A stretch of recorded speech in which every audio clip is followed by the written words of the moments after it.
क्या किसान आंदोलन खत्म होने से बीजेपी को उत्तर प्रदेश में फायदा होगा? ये एक ऐसा सवाल है जिसका जवाब शायद सभी तलाश रहे हैं। दरअसल पश्चिमी उत्तर प्रदेश में किसान आंदोलन के जरिए भाजपा के खिलाफ राजनीतिक माहौल बनाने में किसी भी पार्टी ने कोई भी कोर कसर नहीं छोड़ी थी। माना जा रहा था कि पश्चिमी उत्तर प्रदेश में किसान आंदोलन के चलते जाट समुदाय के जनाधार रखने वाली आरएलडी के नेता जयंत चौधरी का कद और बढ़ जाएगा। पूर्वांचल में भाजपा 3 एनडीए के पूर्व सहयोगी सुहेल देव, भारतीय समाज पार्टी के अध्यक्ष ओम प्रकाश राजभर का सपा से गठबंधन होने के बाद तय माना जा रहा था कि पश्चिमी यूपी में आरएलडी के साथ अखिलेश यादव का गठबंधन लगभग फाइनल है। आसान शब्दों में कहा जाए तो सपा और आरएलडी किसान आंदोलन के सहारे सियासी चक्रव्यूह की रचना कर भाजपा को घेरने की कोशिश में लगे थे। लेकिन 2022 विधानसभा चुनाव के मद्देनजर बीजेपी को ये बात समझ आ गई थी कि इस बार जो मामला है वो आसान नहीं होगा।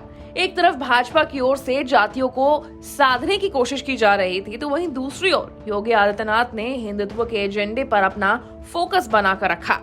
अयोध्या में दीपोत्सव कार्यक्रम में अगली कार्य सेवा पर पुष्प वर्षा की बात करने के बाद सीएम योगी ने किसान आंदोलन के बीच पश्चिमी यूपी के कैराना पहुंचकर राजनीतिक संतुलन को बनाने की कोशिश कर दी। इतना ही नहीं, उन्होंने पश्चिमी यूपी में जाट समुदाय के जातिगत समीकरण को हिंदुत्व के एजेंडे से कुंद करने का दाव भी चल दिया था। साथ ही साथ पश्चिमी यूपी में किसान आंदोलन की हवा कमजोर करने के लिए सीएम योगी आदित्यनाथ पहले ही गन्ने का समर्थन मूल्य बढ़ा चुके हैं। रही गन्ना के भुगतान की बात, तो वो मायावती जी की सरकार हो या फिर अखिलेश यादव की सरकार, भुगतान हमेशा ही लेट लपेट ही रहा है।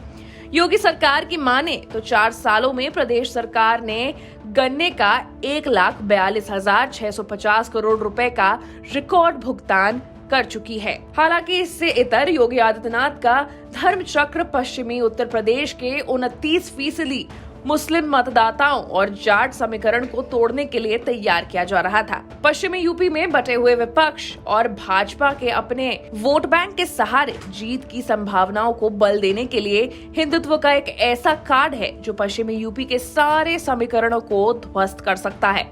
और योगी आदित्यनाथ को इस मामले में तो महारत हासिल हुई पड़ी है। कैराना में पलायन करने वाले पीड़ित परिवार से मुलाकात कर उन्होंने इसका भी संदेश दे दिया था। तो फिर ऐसा क्या हुआ कि केंद्र सरकार को तीनों कृषि कानून वापस लेना पड़ा? दरअसल पहले सरकार को लगा कि आज कल में ये आंदोलन खत्म हो जाएगा, लेकिन आंदोलन पंजाब से निकलकर यूपी तक पहुंच गया और राकेश टिकैत इस आंदोलन के हीरो बन गए। समय के साथ साथ किसान आंदोलन की हवा योगी सरकार के खिलाफ बहने लगी। किसान पंचायत हो या फिर मुजफ्फरनगर रैली, भीड़ देखकर ये बात साफ हो गया था कि आंदोलन खत्म करना आसान नहीं होगा। लेकिन इसी बीच लखीमपुर खीरी में जो हुआ उससे देखकर योगी सरकार को समझ में आ गया कि आने वाले 2022 के चुनाव में उन्हें खास नुकसान झेलना पड़ सकता है। अगर ऐसा हुआ तो सत्ता में वापसी भी मुश्किल होगी और इन्हीं कारणों की वजह से केंद्र सरकार ने इस कानून को खत्म करने का फैसला किया होगा। ब्यूरो रिपोर्ट, यूपी तक।